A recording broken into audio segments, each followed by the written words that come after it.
Lipat tayo ng train guys, sa green line na naman tayo. Kanina red line, tapos yan green line.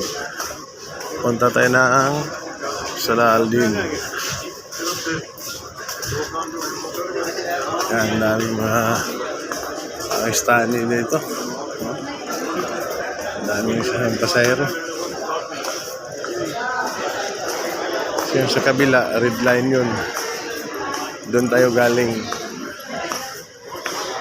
Tapos lipat tayo dito.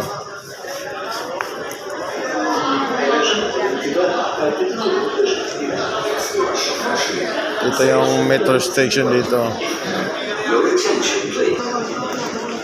Ganitong pasahero araw-araw, lalo na pag may trabaho. Ngayon Sunday, daming tao, daming pasahero.